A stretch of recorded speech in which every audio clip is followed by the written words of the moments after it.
Cream puffs like these only look difficult, but they do look impressive, Nancy. Oh, they do, and everybody loves a cream puff. And this croquembouche is not only with the chocolate ganache, you can do it with the spun sugar. You can do it with spun sugar. Actually, that's more traditional to do it with spun sugar, but we're actually doing it with chocolate ganache. You can do it with chocolate too, but when you do it with ganache, because you have that whipping cream in there, it's softer, so as people begin to disassemble and eat it, it won't crack. It doesn't crack as much, and you can get like your whole cream puff. You wouldn't want to get cheated out of the base of your cream puff. Well, when you have ganache and cream together, it doesn't get any better than that, does it?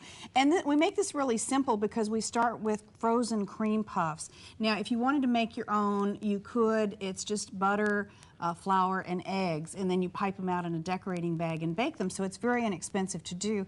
But again, since you can buy them emphasizing in the simple desserts, we're going to do them frozen. And if you do want that recipe, you can find that on our website along with the instruction on how to assemble this. Yeah, and I'm going to start by making the ganache. Okay. And you can do this in the microwave, or you can do it on the range. I like it on the range just because I think my cream actually stays a little hotter. I don't get hot spots. So you have heavy cream. Heavy cream, a half cup. You can use a third to a half cup. I like a half cup for this ganache. And you just want to heat it until it starts bubbling around the sides. Okay. And it'll take a couple of minutes to do that. And then do you just pour the chocolate in it and it will melt the chocolate? And the chocolate, are you using like candy melt or confectionery coating? Okay. But you can use real chocolate if you wanted to. Like you could use bittersweet or semi-sweet. I don't think milk would be that good. I think you want a little bit more of a bite that you get with the flavor with more of the chocolate. You can turn it up to a higher level, but you just want to make sure you don't scald it. I'm in a nonstick pan with a silicone spatula, so I can heat it a little hotter than what you might be able to heat it if you, had it in a regular aluminum pan.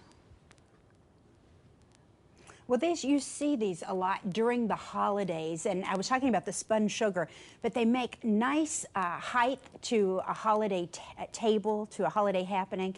They give the height, and they also look really impressive. They look magical. When they have the spun sugar, they glisten, and with the snow outside, it really does have a festive feel to it. I can't wait to taste this. Well, you can also make them with regular sized cream puffs if you wanted. I just think the minis give it a delicate look.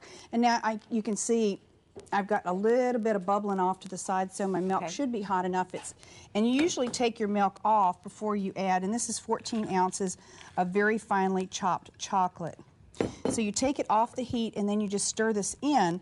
The only thing is sometimes if your milk isn't quite hot enough, you might have to go back to the stove. And warm it up again. Well, that's melting, though. That's melting pretty. I wish you could scratch and sniff and smell this because it does smell delicious. And you just want to make sure it's totally together, and you'll know because all of your cream will be dissolved and it gets real shiny. So you can see it's beginning to take on that shine. And you just want to make sure everything's completely melted.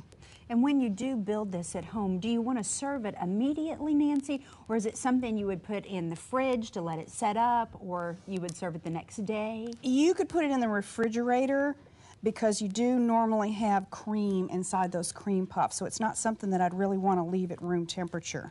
Okay. And you can see it's pretty close to being done there. I think we can go ahead and use it. I see a lump or two, but it won't affect what we're doing right now. And you see how shiny and smooth it is? Right. Oh, it looks wonderful. Okay, now we're going to start with putting some down on our plate for a base because you want it to hold the cream puffs. So you use it almost like as a glue for your foundation. Do you see the heat coming off the plate? And that's probably good because you just really want it to stick together. Actually, this is kind of therapeutic. I like just doing that. Well, this might be something fun for the family to do during the holidays. Start your own tradition and now, how do you do this? With the minis, well, I'm just setting them down in there. You're going to need about 9. We may need to reposition them, and that makes a nice base. Because this is a mathematical wonder when you can make this stand the way it... And the other thing is I did wash my hands before I started, so you can see I have like 9 there, and then there'll be about 3 that you can put in the middle. And you just kind of tuck them in there so that you've got a nice strong base. Okay. And then... Do you just build layer after layer? Okay. Well, I'll help you out here then. Okay.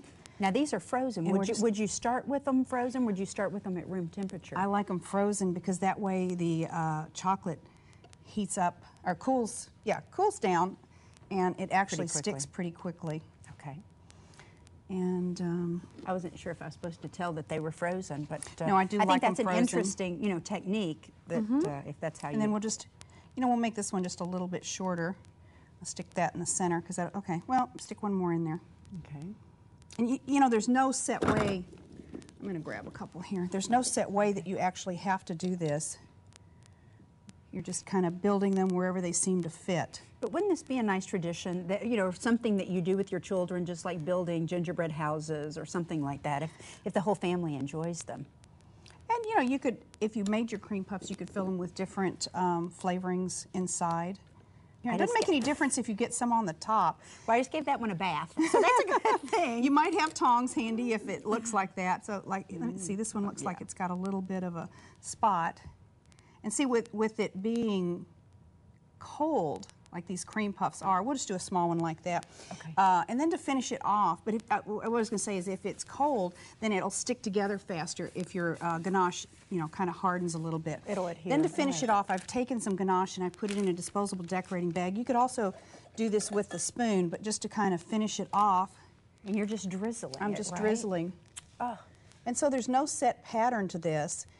You can put as much or as little chocolate as you want on it. Well, it does make a grand presentation, when you do have this as a centerpiece.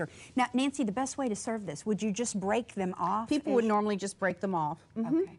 Now you might have some extra napkins close by because as people begin to break them, they obviously are going to get some chocolate on their hands, but that's kind of the fun of it. Well, we have shown you it is simple, it's easy, you can execute this at home.